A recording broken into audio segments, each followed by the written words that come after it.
Madame, monsieur, bonsoir. Merci de nous rejoindre pour ce nouveau numéro de Questions d'actu enregistré ici depuis le Conseil constitutionnel qui a abrité une conférence internationale sur le principe d'exception d'inconstitutionnalité. Alors cela s'est passé en présence d'un panel d'experts internationaux. Il faut savoir que l'une des avancées démocratiques et juridiques les plus remarquables introduites dans le droit constitutionnel à travers le monde concerne ce principe, à savoir l'exception d'inconstitutionnalité. L'Algérie n'est pas en reste car le projet de révision de la Constitution de 2016 consacre ce mécanisme prévu par l'article 188 et depuis le 2 septembre, une loi organique fixe désormais les conditions et modalités de sa mise en œuvre. Alors, en quoi consiste ce mécanisme? Quels sont ses champs d'application? Quel impact aura-t-il sur les dispositions des lois et des différentes procédures? Des questions et bien d'autres que nous aurons l'occasion d'aborder ce soir dans ce débat. Et nous avons le plaisir d'accueillir parmi nous Monsieur Kemal Finish. Vous êtes membre du Conseil constitutionnel. Merci d'être avec nous ce soir. Également à vos côtés, Monsieur Mohamed Adda Djelloul, également membre du Conseil constitutionnel. Et avec nous également le professeur Mathieu Dizan. Vous êtes professeur de droit en France. Vous êtes également expert international et expert auprès du PNUD. Merci d'avoir accepté notre invitation. Bonsoir. Et je commencerai avec vous, Monsieur Finish, pour résumer un peu aux téléspectateurs qui est en train de nous voir. Il faut dire que l'exception d'inconstitutionnalité, déjà, c'est un concept très technique, difficile à concevoir. Alors, juste pour simplifier un peu aux téléspectateurs, en quoi consiste, qu'est-ce que l'exception d'inconstitutionnalité? Merci de me donner la parole. Mais je voudrais avant tout remercier l'équipe de Canal Algérie et dire bonsoir à nos téléspectateurs, sans oublier bien sûr de remercier Son Excellence le Président du Conseil constitutionnel, M. Mourad Medelsi, pour son attachement à ces manifestations scientifiques dans le but de consolider l'état de droit et la protection des libertés publiques et des droits du citoyen. Sans rentrer dans le vif du sujet, je voudrais quand même citer le corpus législatif qui organise ce mécanisme, comme vous venez de le dire. Nous avons d'abord la Constitution du 6 mars 2016, initiée par Son Excellence, Monsieur le Président de la République, Si Abdelaziz Bouteflika, qui consacre essentiellement la protection constitutionnelle des droits et libertés du citoyen. Donc, désormais, le citoyen rentre dans l'espace constitutionnel, il discute, acquiert et se forme sur les libertés et les droits. Nous avons également la Constitution, l'article que vous venez de citer, l'article 188, qui prévoit que le Conseil constitutionnel peut être saisi d'une question prioritaire de constitutionnalité sur renvoi du Conseil d'État ou de la Cour suprême si la disposition législative dont dépend l'issue du litige porte atteinte aux droits et aux libertés que la Constitution garantit. L'alinéa 2 de l'article 188 prévoit également les modalités d'application des dispositions de l'article 188 par une loi organique qui a été bien sûr votée par le Parlement, déférée devant le Conseil constitutionnel qui a donné son avis numéro 03 au mois d'août, qui a invalidé l'article 5 comme étant non conforme à la Constitution et a également émis quelques réserves d'interprétation sur certaines dispositions. Nous avons également le règlement intérieur du Conseil constitutionnel qui est appelé également à être modifié et complété compte tenu de la loi organique. Donc, voilà en quelque sorte, en quelques mots, le corpus législatif. Bien sûr, l'article 188, comme je viens de vous le dire, prévoit lorsqu'une disposition législative porte atteinte aux droits et aux libertés de l'individu. Qu'est-ce qu'on entend par disposition législative? Disposition législative, certains auteurs l'ont défini, la doctrine également. Certains disent que c'est un énoncé juridique adopté par le Parlement. D'autres préfèrent dire que c'est un acte du pouvoir législatif qui renferme des obligations et qui a une portée générale et impérative dans ses dispositions. La loi, bien sûr, doit avoir des dispositions normatives, comme vous le savez. Le problème qui se pose, est-ce que devant les partis qui doivent soulever cette question, c'est le demandeur ou le défendeur, c'est le mis en cause. Certaines législations étrangères acceptent même l'intervention de certaines sociétés, de certaines associations, des syndicats qui défendent les droits de l'homme. Et devant quelle juridiction? C'est devant, bien sûr, l'ordre judiciaire, pénal et civil, devant l'ordre également administratif, devant le juge d'instruction, devant le tribunal d'appel criminel qui se pose. Monsieur Fnich, c'est-à-dire que vous avez parlé de dispositions législatives. Est-ce qu'on entend par dispositions législatives toutes les lois qui figurent dans les codes, différents codes? Et évidemment. Évidemment. Donc, toutes les lois de la République sont soumises. J'ai oublié de vous dire que, je m'excuse, vous avez raison de m'interrompre. Effectivement, à la lecture de l'article 188, il ne parle pas de normes.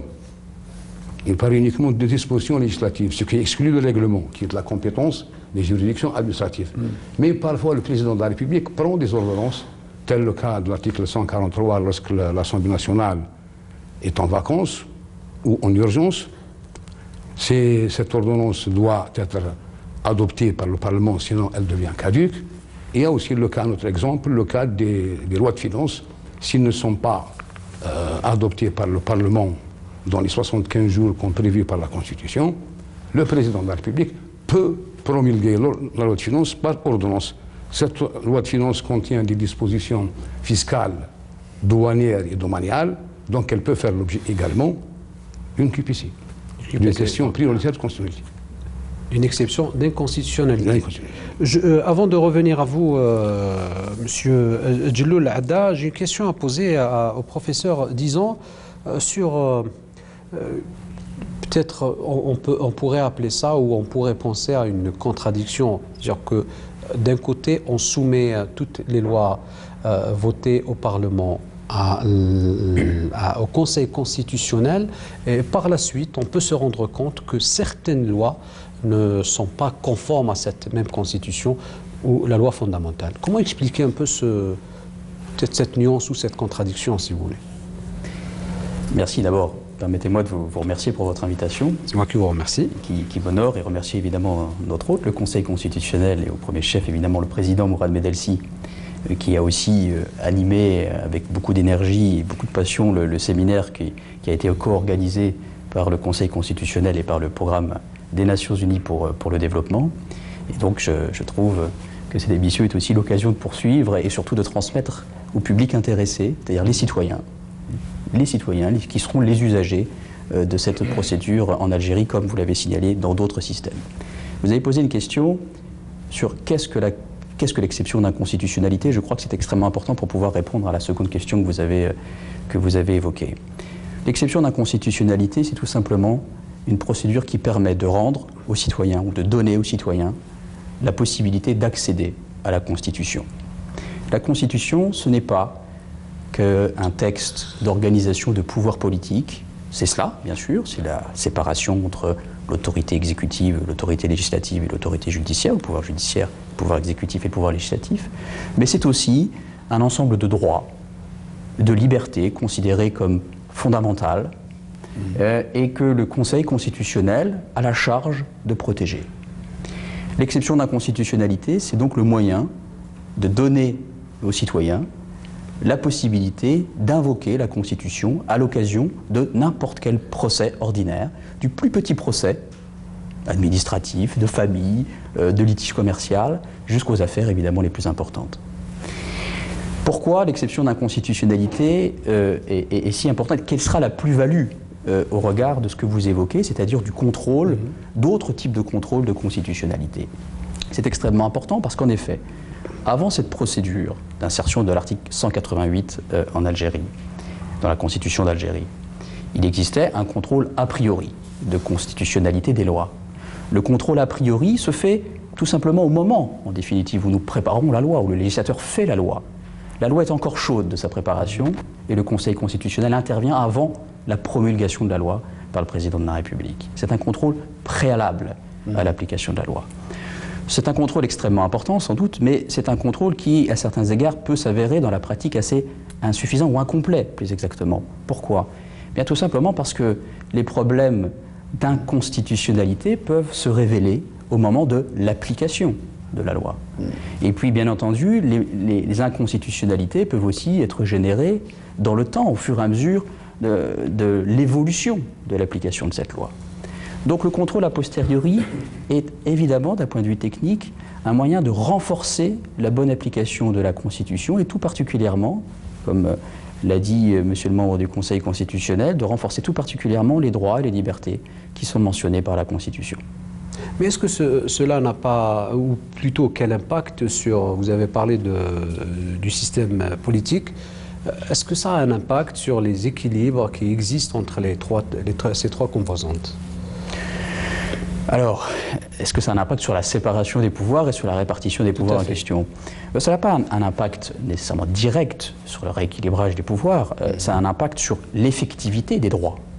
Donc l'impact majeur et principal, c'est sur la garantie des droits, la protection de ces droits qui sont mentionnés dans la Constitution et qui se développeront au fur et à mesure de la jurisprudence du Conseil constitutionnel, au fur et à mesure des cas qui s'accumuleront.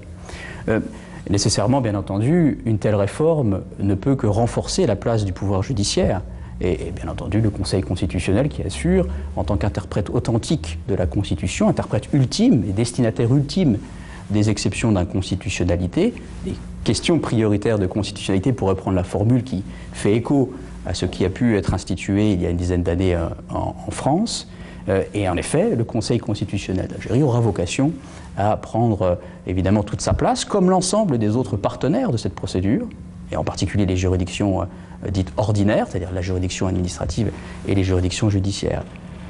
C'est pour cette raison que l'exception d'inconstitutionnalité ne peut pas être soulevée par un magistrat? Alors, est-ce que ça s'inscrit dans cet esprit?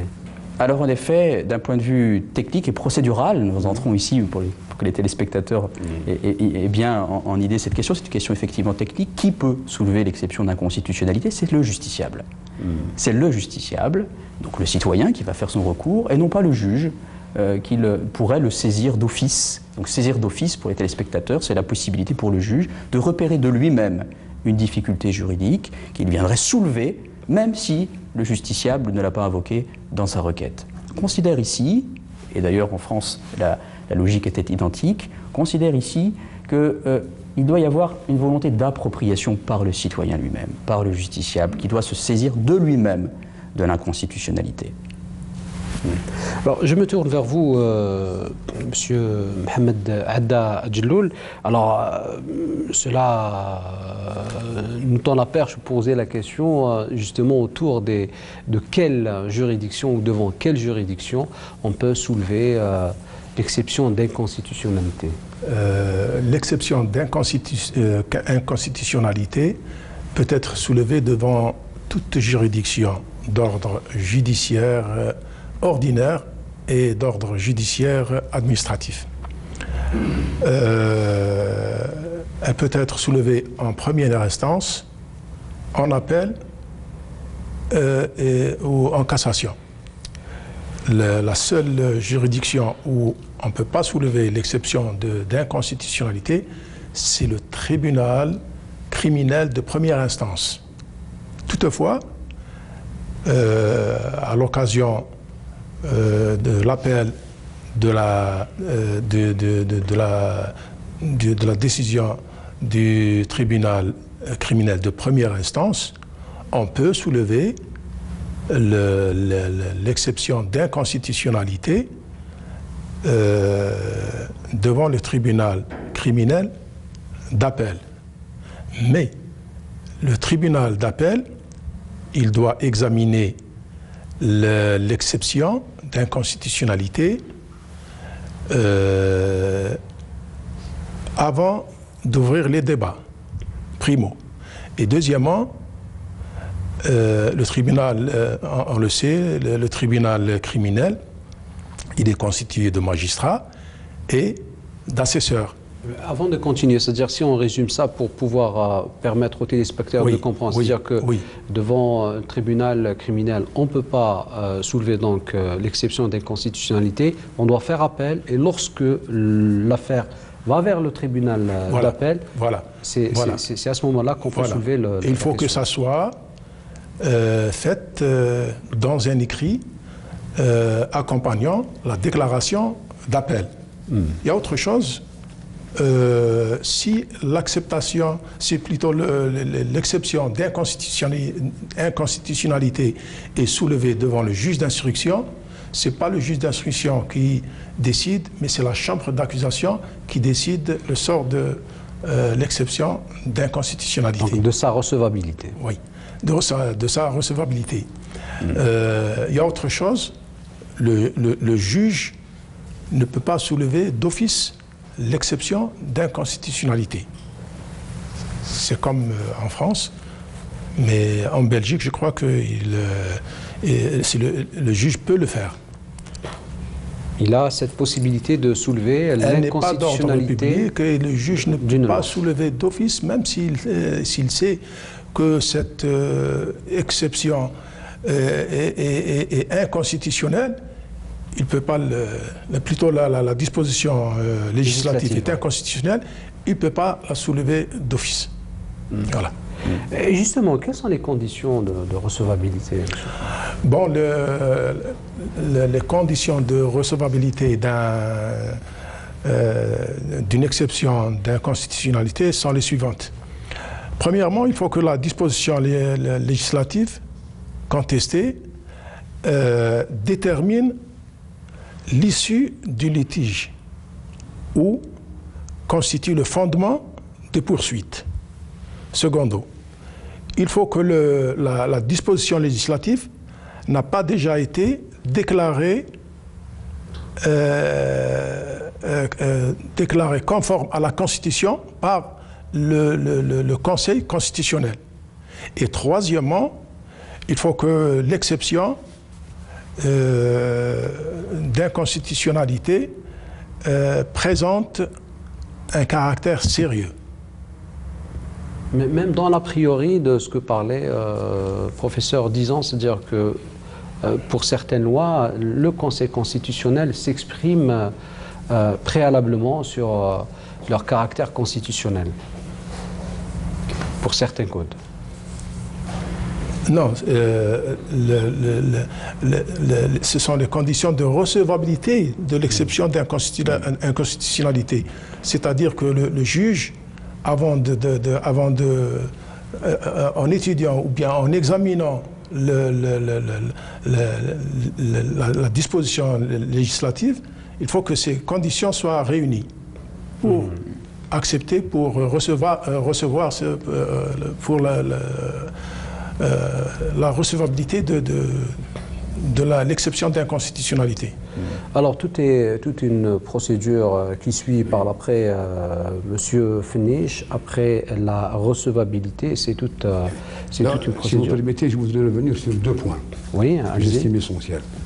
D'abord, l'article 188 de la Constitution n'empêche pas le juge de soulever l'inconstitutionnalité, surtout s'il y a des moyens d'ordre public.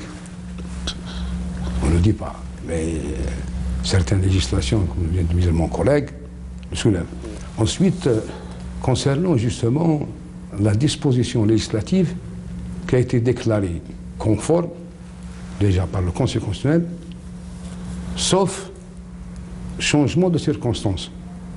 C'est-à-dire que le Conseil constitutionnel peut revoir la disposition législative qui a été déclarée conforme à la Constitution, dans ses motifs et dans son dispositif, mais s'il y a un changement de circonstance, il peut l'avoir. Le changement de circonstance peut porter sur un changement de fait ou de droit. De droit, par exemple, c'est d'ailleurs c'est la logique même de la QPC, s'il y a une nouvelle constitution, un nouveau droit, là, il y a un changement de droit. Le changement de fait, c'est avec l'existence maintenant de la technologie, d'Internet et tout ça, même si c'est un contentieux, comment dirais-je, abstrait, le juge du Conseil constitutionnel ne regarde pas les faits, mais compte tenu de l'évolution de la chose, avec la technologie, avec Internet, tout ça, le juge constitutionnel est obligé de regarder un peu les faits pour pouvoir qualifier la disposition législative en fonction de l'évolution des technologies. On l'a par exemple dans le cas de la garde à vue, par exemple. La garde à vue évolue en fonction des libertés des individus, la conservation, la protection de ces individus, de ces citoyens. Allez-y. J'ai quelque chose à ajouter, c'est que l'exception de constitutionnalité,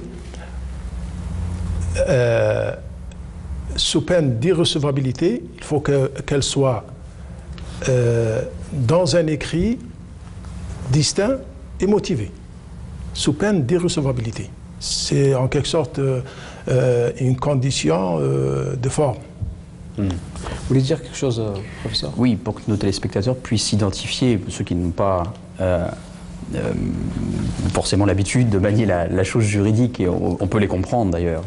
Mais le principe de l'exception d'inconstitutionnalité, comme l'ont indiqué les membres du Conseil, vraiment repose sur une participation des juridictions au processus. C'est-à-dire que vous allez soulever, vous justiciables, un problème d'inconstitutionnalité de la loi qui vous est appliquée à l'occasion d'un litige qui vous concerne. Cette loi porte atteinte à la liberté d'entreprendre. Elle porte atteinte au principe d'égalité. Elle porte atteinte à la liberté d'aller et venir, à la liberté de communication, à la liberté d'association, à toute une série de dispositions qui protègent vos droits fondamentaux. À cette occasion, vous allez soulever dans un mémoire distinct de votre litige principal, à part, vous allez soulever une question d'inconstitutionnalité qui concernera donc seulement ce problème de constitutionnalité. À ce moment-là, la juridiction qui sera saisie va mettre en attente votre litige principal, on appelle ça surseoir à statuer d'un point de vue procédural, et va analyser, à travers les critères qui ont été énoncés, si la question d'une part est techniquement recevable, sur les aspects de pure procédure, mais surtout si la question qui est soulevée est sérieuse. L'intérêt ici est de placer les juridictions de droit commun comme étant des éléments de filtre, éviter que l'on saisisse le Conseil constitutionnel de questions qui seraient dilatoires, de questions qui n'auraient pas de réelle importance, éviter d'encombrer cette procédure de l'exception d'inconstitutionnalité de questions qui ne le méritent pas. À partir de là, la procédure va remonter la hiérarchie judiciaire jusqu'à la Cour suprême et au Conseil d'État, et ces juridictions vont apprécier en dernier ressort si, en effet, il y a lieu de renvoyer la question de constitutionnalité au Conseil constitutionnel. Ceci est enfermé dans un certain nombre de délais. Le texte organique auquel vous avez fait référence prévoit notamment 2 mois pour que le Conseil d'État et la Cour suprême se prononcent sur cette question de constitutionnalité. J'insiste d'ailleurs en disant que c'est un délai assez bref qui montre et qui témoigne d'ores et déjà de l'efficacité procédurale. Vous savez, les spectateurs ont sans doute ça à l'esprit, on critique souvent la lenteur de la justice. La question de constitutionnalité, ici, 2 mois, Conseil d'État et la Cour suprême. C'est un délai extrêmement court et très efficace du point de vue du droit commun, de la situation générale en termes de procédure. Après, le Conseil constitutionnel se trouve donc saisi, nécessairement, vous l'avez compris, d'une question sérieuse de constitutionnalité. On n'encombre pas le Conseil constitutionnel de questions secondaires, accessoires qui n'ont pas de réelle portée et de réel intérêt. Et à ce stade, le Conseil constitutionnel disposera, s'agissant du cas de l'Algérie, de 4 mois pour se prononcer en suivant une procédure adaptée à l'exception d'inconstitutionnalité, au traitement de l'exception d'inconstitutionnalité, en respectant des règles de contradictoire, en organisant sa procédure interne, en procédant aussi à des audiences publiques.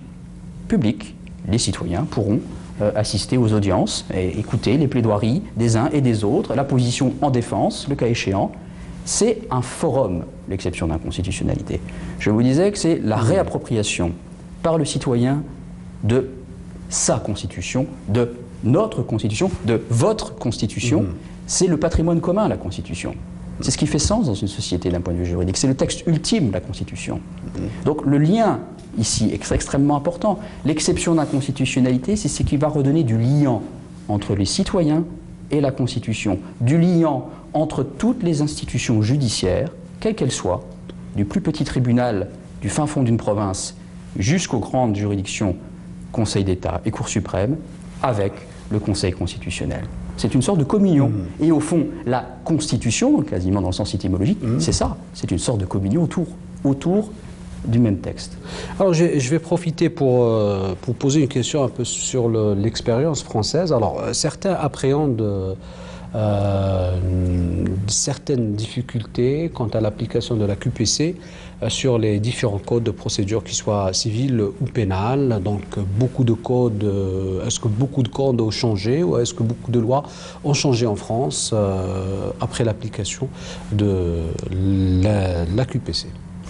Alors, pour expliquer à nos téléspectateurs, QPC, question prioritaire de constitutionnalité, c'est donc l'exception d'inconstitutionnalité, c'est la même mécanique, mais qui prend une terminologie d'ailleurs propre à la France, parce qu'il y a un certain nombre de spécificités procédurales dont je ne voudrais pas encombrer les téléspectateurs, mais qui concernent des problématiques spécifiques lors de l'adoption de cette réforme. Il faut rappeler, vous avez raison, que cette réforme a été instituée à l'occasion de la révision de la Constitution en France en 2008, en juillet 2008, et qu'elle a été effectivement mise en œuvre à partir de 2010. Donc nous avons, pour répondre à votre question, un recul d'un peu plus de 8 ans et demi au moment où nous parlons, sur l'application de la QPC. Quel bilan? Très difficile en deux mots, mais quel bilan? Bilan chiffré d'abord. Le Conseil constitutionnel, à ce jour, s'est prononcé sur 743 QPC. J'aimerais ici insister, 743 QPC, j'aimerais insister ici sur ce chiffre, dans la mesure où il doit être comparé avec le volume de questions de constitutionnalité tranchées au stade a priori que j'évoquais tout à l'heure, c'est-à-dire ce qui existait seulement avant la révision de 2008. Depuis 1958 jusqu'à 2008, en 50 ans, en 5 ans d'application QPC supplémentaire, en 5 ans de QPC, le Conseil constitutionnel a rendu autant de décisions qu'en 50 ans. 50 QPC égale 50 ans d'application du contrôle a priori. Ce chiffre vous permet de mesurer la révolution, je pèse bien mes mots, la révolution, au moins contentieuse, que constitue l'insertion d'une exception d'inconstitutionnalité dans le système juridique et juridictionnel. Alors, à travers tout l'ensemble de ces décisions, bien entendu, vous avez compris la mécanique de filtre. S'il y a eu 743 décisions tranchées par le Conseil constitutionnel, c'est qu'il y a eu des dizaines de milliers de QPC posés initialement devant les juridictions ordinaires, qui ont, filtre après filtre, sur des critères qui sont un peu différents de ceux qui ont été adoptés d'ailleurs par la loi organique en Algérie, avec un certain nombre d'aspects de procédure un peu différents. Ça montre, c'est très important, toute l'acculturation que cela a généré auprès des avocats, auprès des juges. Tout le monde s'est saisi, en définitive, de la QPC. Vous comprenez que c'est... J'insiste sur un point, parce que vous parlez du cas français. Ce qui, traditionnellement et historiquement, caractérise le constitutionnalisme français, c'est son hostilité à l'égard des juges. La protection de la Constitution, historiquement en France, s'est toujours constituée, a toujours été pensée en dehors du juge. On a pensé aux garanties politiques, on a organisé la séparation des pouvoirs, on a pensé à toute une série de comités, de commissions. C'est toute notre histoire constitutionnelle en France, mais toujours en dehors du juge. C'est dès que très tardivement que nous avons instauré un contrôle juridictionnel de constitutionnalité, seulement avec l'apparition du Conseil constitutionnel en 1958, et encore, initialement, le Conseil constitutionnel n'était pas tout à fait un vrai juge dans sa composition, dans son fonctionnement.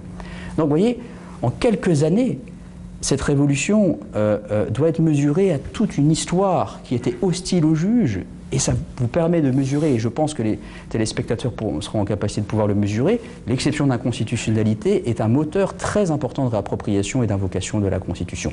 Qu'est-ce que ça a changé en termes d'effet? 743 décisions, il m'est impossible ici de dire, dans chaque domaine du droit, quelles ont été les évolutions. Vous avez cité, monsieur le membre du Conseil constitutionnel, la garde à vue.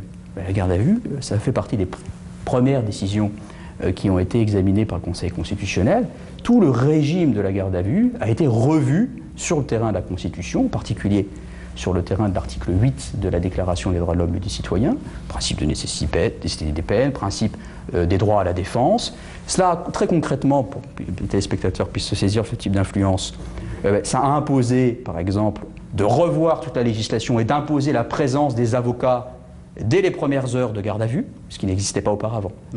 Et là encore, permettez-moi, si vous me laissez une seconde, de souligner l'impact qu'il y a entre le contrôle préalable, qui est d'une certaine façon, qui se fait avec un peu à l'aveugle pour une juridiction. Parce qu'on est en contrôle préalable, on ne sait pas quelle sera l'application de la Constitution par l'administration et par les autres juges. Le Conseil constitutionnel français, pour reprendre l'exemple de la garde à vue, a été saisi très régulièrement des questions de garde à vue. Est-ce que le régime de la garde à vue est conforme au droit de la défense, à la présence de l'avocat? Et il a toujours dit, grosso modo, c'est conforme. Quand il a été saisi en QPC, en contrôle d'exception d'inconstitutionnalité, il a eu une lecture totalement différente. Pourquoi?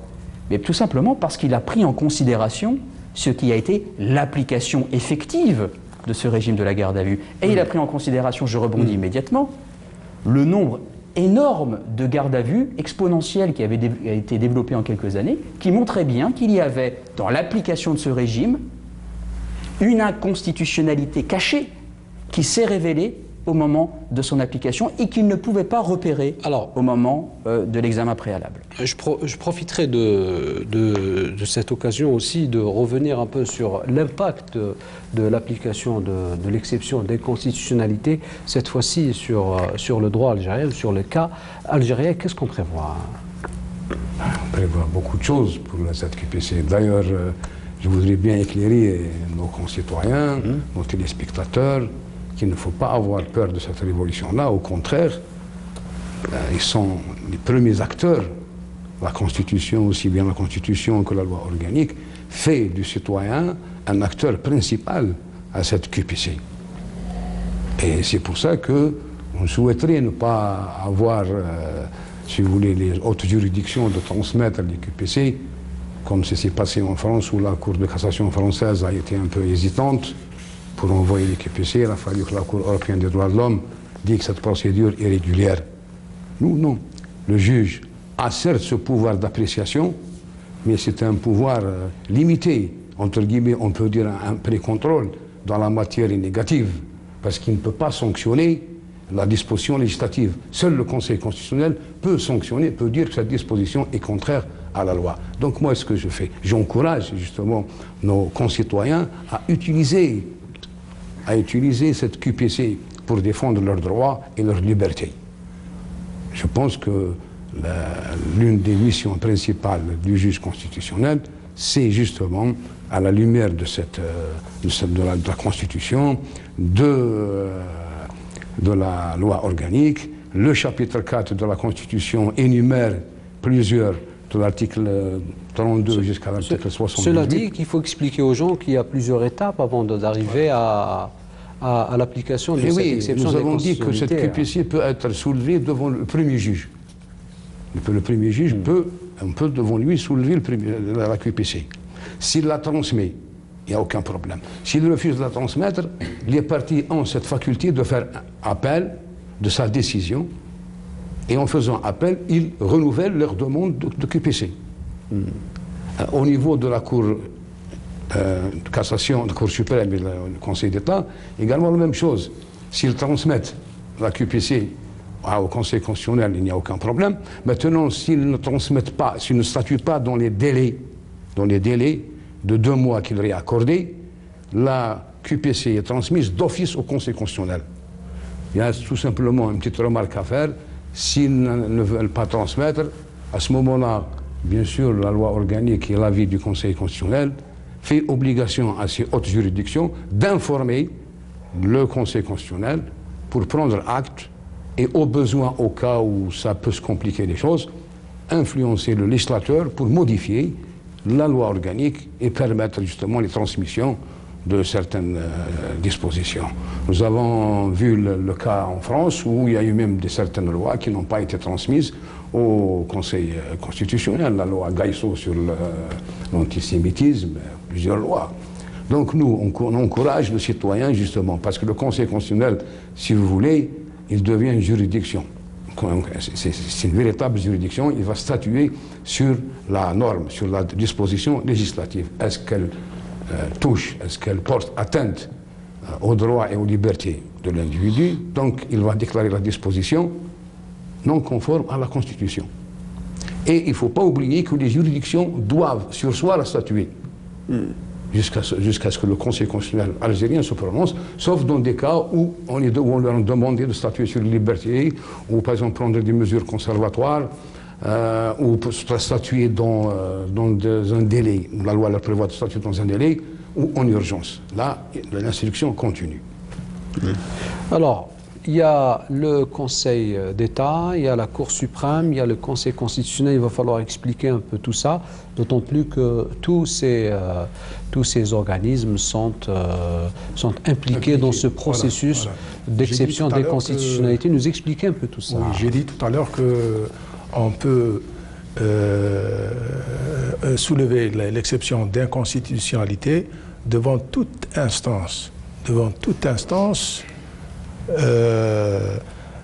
Relevant de l'ordre juridique, de l'ordre judiciaire ordinaire et de l'ordre judiciaire administratif. C'est-à-dire qu'on peut soulever cette exception inconstitutionnelle devant les tribunaux, devant les cours, devant toutes les sections du tribunal, social, familial, commercial, foncier, toutes les sections du tribunal, devant la section pénale, devant le juge d'instruction. Et j'ai bien dit que quand on soulève l'exception devant le juge d'instruction, c'est la chambre d'accusation qui décide. Il n'y a pas que les tribunaux, on peut même la soulever en appel. Si c'est de l'ordre judiciaire ordinaire, c'est devant les cours. On a 48 cours et chaque cour a des chambres. Devant chaque chambre, on peut soulever cette exception d'inconstitutionnalité. Il n'y a pas que ça. On peut soulever ça devant l'appel, même en cassation. Même en cassation. Pour la première fois, on peut soulever ça en cassation. La Cour suprême. De la Cour suprême, voilà. Pour la première fois. Devant la Cour suprême ou le Conseil d'État. On a le choix. Et vous savez, là, c'est quand même le législateur qui encourage le citoyen à agir pour préserver ses droits et ses libertés. Donc il peut même, alors que même ce principe, je ne sais pas, heurte la prohibition des demandes nouvelles, en principe. En principe, on n'a pas à faire de demandes nouvelles au niveau de la Cour, tout ça, mais le législateur le permet. Donc le citoyen algérien peut soulever la question prioritaire de constitutionnalité au niveau de la Cour suprême et du Conseil d'État. Donc, pour la première fois. Si on doit résumer, le rôle que va jouer le Conseil constitutionnel, c'est véritablement d'être garant sur les questions, notamment des droits de l'homme, lorsqu'il s'agit de décisions de justice. Bien sûr. Le Conseil constitutionnel est chargé, justement, de statuer sur l'exception d'inconstitutionnalité. Et l'audience est publique. N'importe qui peut assister. Voilà une garantie de droit, une transparence. Les partis sont représentés par leurs avocats. Le représentant du gouvernement, le représentant du gouvernement, ils peuvent faire leur part de leurs observations lors d'un débat contradictoire. Le Conseil constitutionnel, bon, vous savez que la police de l'audience, elle est assurée par le président, c'est lui qui dirige les débats, c'est lui qui décide si l'audience est publique ou bien elle est à huis clos. Monsieur Mathieu, tout à l'heure, il a dit qu'à huis clos, les cas qui sont arrivés en France sont vraiment restreints. Le délibéré, bien sûr, il est secret. Et ce sont des garanties pour le citoyen. Les délais aussi. Il y a les délais. Les délais devant le tribunal, bien la cour, lorsque l'exception d'inconstitutionnalité est soulevée, il n'y a pas de délai. Il n'y a pas de délai. C'est-à-dire que le juge, il est libre, il n'est pas limité par un délai, mais cela ne veut pas dire aussi qu'il peut rester 2 ans, 3 ans pour statuer. Mais une fois la décision est rendue, il a 10 jours pour communiquer, pour transmettre l'exception devant le Conseil d'État quand il s'agit de la juridiction administrative et à la Cour suprême quand il s'agit de l'ordre judiciaire ordinaire.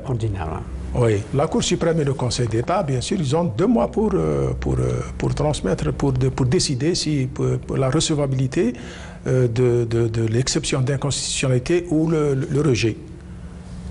Et comme tout à l'heure M. Fenich l'a dit, en cas d'expiration de délai et l'exception n'est pas transmise, n'est pas renvoyée au Conseil constitutionnel, elle est renvoyée d'office. C'est une garantie aussi. C'est une garantie pour le citoyen.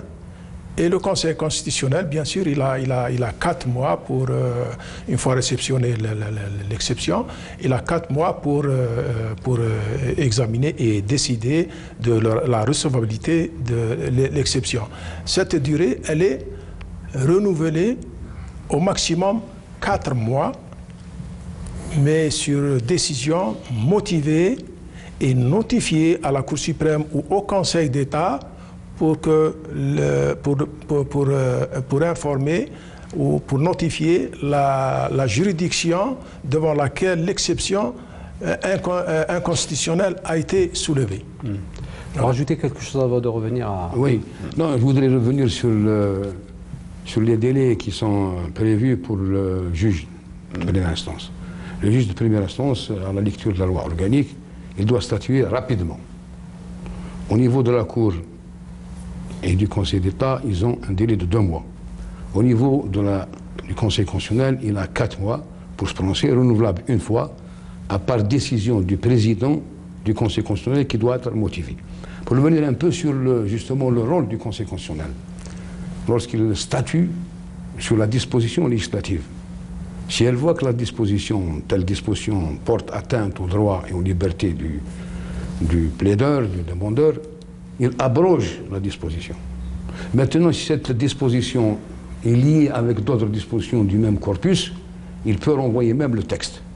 C'est pour ça que je disais que maintenant le Conseil constitutionnel, c'est en quelque sorte une véritable juridiction pour préserver les droits des justiciables, les droits et les libertés. Voilà ce que je voulais pour essayer un peu d'éclairer ça.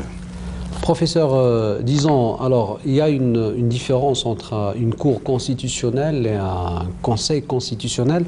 Est-ce que cela, ça a un impact sur la nature de cette exception d'inconstitutionnalité dans le rapport de cette instance avec à la fois le Conseil de l'État et la Cour suprême?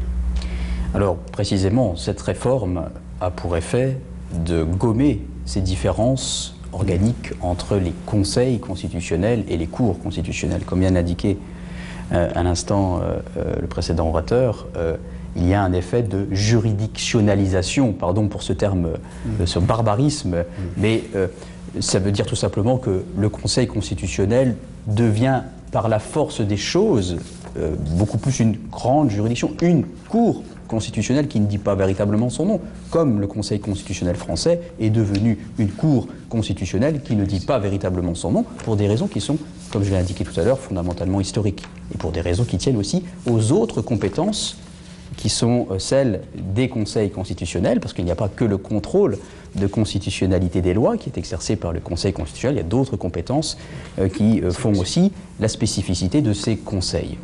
3 observations, si vous me permettez, pour répondre à vos interrogations et en réaction aussi aux précédentes interventions. Pour peut-être dire les choses très clairement pour les téléspectateurs, l'exception d'inconstitutionnalité, ce n'est tout de même pas le moyen de toquer soi-même à la porte du Conseil constitutionnel. Ce n'est pas un recours direct pour chaque citoyen de déposer un recours devant le Conseil constitutionnel. C'est pas tout à fait cela. Ça existe dans d'autres systèmes, ça n'existe pas d'ailleurs en France, ça peut exister notamment en Allemagne, sous toute une réserve d'appréciation très stricte d'ailleurs de recevabilité de ce type de recours, mais ce n'est pas la mécanique de l'exception d'inconstitutionnalité. Comme vous l'avez remarqué, l'exception d'inconstitutionnalité, cela fait intervenir les juges. Donc elle se pose à l'occasion d'un procès. Donc elle s'adresse à un justiciable, celui qui va contester en justice une situation qui est fondée sur une loi qu'il considère comme étant contraire aux droits et aux libertés mentionnées dans la Constitution. Et donc, c'est ainsi que l'exception d'inconstitutionnalité fonctionne sur une espèce d'image, je dirais, d'un ascenseur.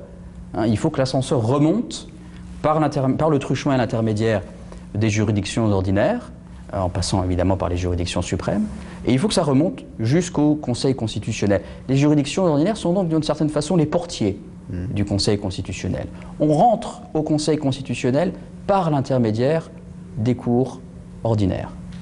C'est extrêmement important pour qu'il n'y ait pas de décalage d'interprétation. Il y a eu aussi en France au début de la procédure un flot de saisines ou de courriers ou de tentatives de saisir directement le Conseil constitutionnel français. Évidemment, ce n'est pas exactement la nature technique de cette procédure.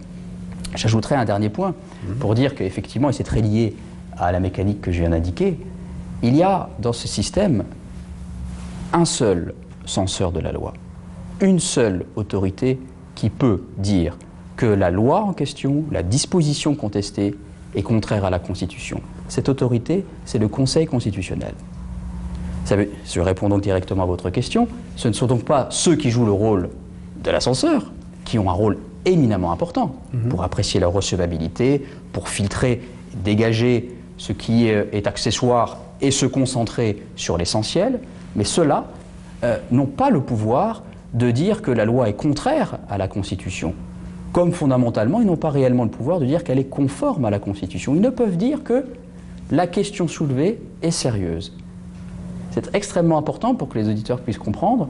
Ça signifie donc que le juge qui censure le cas échéant une disposition législative, qui l'abroge, pour être plus exact, c'est le Conseil constitutionnel et exclusivement le Conseil constitutionnel. Nous sommes donc bien dans un mécanisme centralisé. On centralise la compétence de contrôler la constitutionnalité de la loi entre les mains du seul Conseil constitutionnel. La logique est exactement celle-ci dans le cas français et on retrouve évidemment la même mécanique ici avec la loi organique applicable en Algérie. Alors, il ne nous reste pas beaucoup de temps, Monsieur Fenich. Justement pour éviter un éventuel désordre dans cette mécanique dont parlait le professeur Mathieu Dizan, est-ce que le Conseil constitutionnel prévoit, peut-être pas uniquement le Conseil constitutionnel, des cycles de formation pour les gens qui sont impliqués directement dans l'application de ce principe? Oui, certainement. Tout à l'heure, j'ai remercié le président du Conseil constitutionnel pour son attachement justement à ces organisations, ces manifestations scientifiques, justement dont le but c'est de former les magistrats à ce nouvel mécanisme. Et effectivement, même le ministère de la Justice, même la Cour suprême, le Conseil d'État sont en train de préparer, bien sûr, des rencontres entre magistrats pour justement se familiariser sur cette question qui est très importante à nos yeux. Donc il y a d'ailleurs, le président tout à l'heure nous l'a dit que tout à l'heure, quand il voulait clôturer le séminaire, qu'il y a encore d'autres rencontres au mois de février, je crois, ou janvier.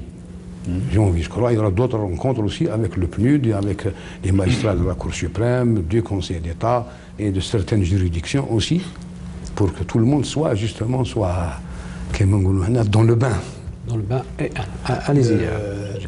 Justement, dans ce contexte, le président du Conseil constitutionnel, qu'on remercie beaucoup, il a déjà pris ça au devant, il a commencé déjà à organiser des séminaires, des formations, tels que le séminaire qui vient d'être clôturé aujourd'hui.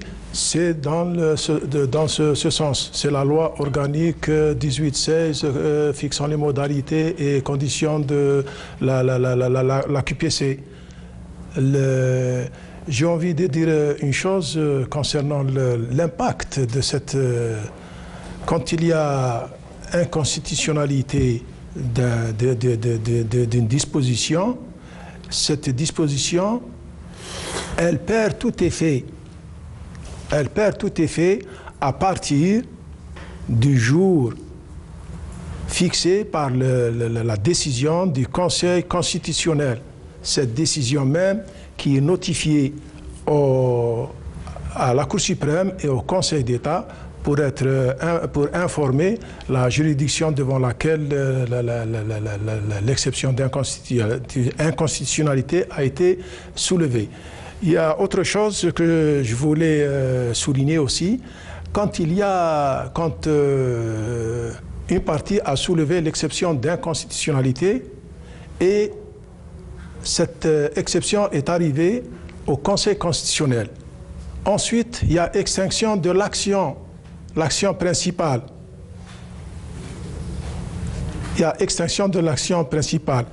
Cette extinction n'a pas d'impact sur la décision du Conseil constitutionnel qui continue à examiner, à prendre une décision sur la question, sur l'exception d'inconstitutionnalité de la disposition. Voilà. Je voudrais compléter ce que vient de dire rapidement, parce que le temps qui nous est imparti. Ce que vient de dire mon collègue, c'est que le Conseil constitutionnel également peut moduler sa décision dans le temps. Il peut déférer l'exécution, si vous voulez, dans le temps. En même temps, comme disait mon collègue, il peut soit dire que sa décision sera exécutoire à partir de telle date, ou laisser un certain temps au législateur pour corriger l'inconstitutionnalité. Voilà ce que j'ai à dire.